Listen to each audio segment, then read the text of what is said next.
parents sont les premiers responsables de l'échec scolaire de leurs enfants. Oui, c'est choquant, mais c'est la vérité.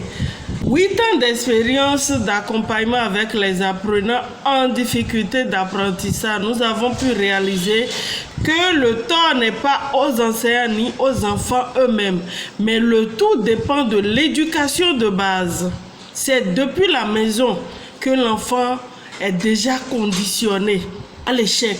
Et vu les expériences, nous avons voulu profiter de ces vacances pour travailler sur les enfants et les rendre beaucoup plus accessibles avant la rentrée, tant à travers l'éducation à la maison, tant à travers les supports éducatifs qui vont les aider à pouvoir être aptes à la rentrée. C'est très important pour nos parents de suivre nos enfants dans leurs études, oui. Le tout ne suffit pas d'instruire l'enfant et de laisser le reste à la charge des enseignants, non. Nous devons nous assurer de ce que nos enfants sont dotés d'une bonne méthode d'étude et nous avons le droit et l'obligation de les suivre, de les motiver afin de leur donner le goût et le désir des études.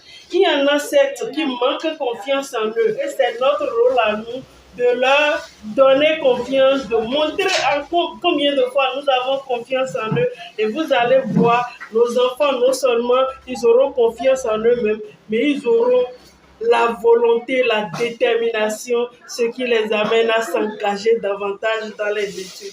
Et bonne méthode, plus la motivation ne peut que garantir de très bons résultats. Donc si vous avez le souci de suivre vos enfants afin qu'ils présentent de très bons résultats, n'hésitez pas à nous contacter. Et pour ceux qui auraient des enfants difficiles à gérer, vous aviez tapé, vous avez crié, ça ne va pas. Venez à nous, nous partagerons avec vous les stratégies qu'il faut pour une éducation bienveillante. Oui, c'est la passion, c'est une passion pour nous ces recherches-là. Et quand nous partageons, les parents se rendent à l'évidence, oui, qu'ils peuvent bien éduquer sans châtiment corporel. Et pour tout parent, je pense que en cette période-ci, c'est important de se faire du moins outiller de ces méthodes et stratégies. Crépine Ganaho Amoussou, présidente de l'ONG Gameya, je serai très fière de vous accueillir dans cette communauté de parents responsables et bienveillants qui savent comment suivre leurs enfants pour de très bons résultats, les éduquer afin que demain ils soient des citoyens accomplis, confiants et autodéterminants dans leur vie. Nous vous attendons de l'autre côté et je vous remercie.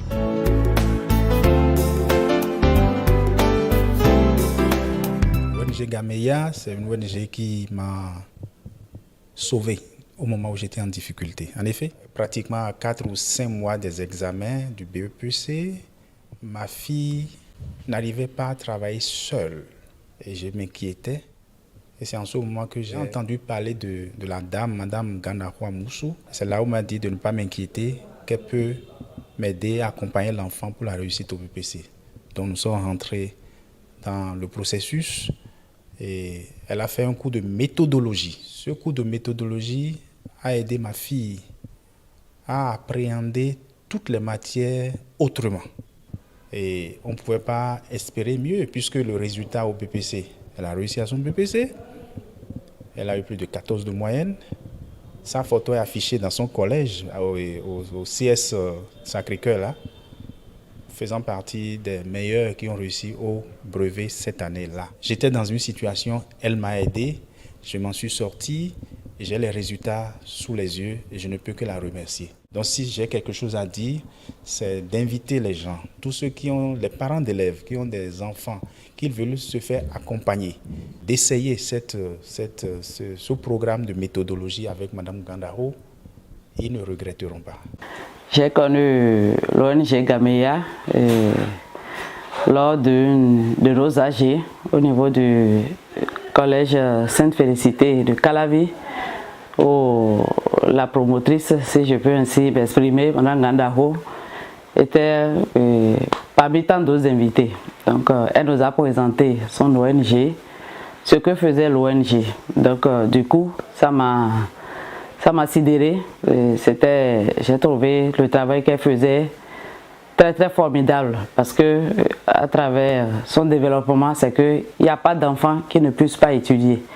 Il va falloir juste les accompagner, ceux qui ont des niveaux d'études un peu faibles, les accompagner un tout petit peu. Et puis à l'entendre parler, les années qui ont suivi, moi également, je me suis rencontré face à cette difficulté-là avec mon enfant. Un enfant qu'on surveille, on suit comme un tout petit. On ne dirait pas que c'est un élève de la terminale.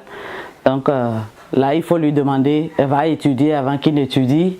Il va à l'école, par moment, il ne recopie même pas ses cours. Donc c'est à la maison qu'il faut courir dans le quartier derrière d'autres enfants, d'autres camarades de classe pour qu'ils se mettent à jour, tout ça là. Enfin, c'est un enfant qui était quand même démotivé. Il était démotivé.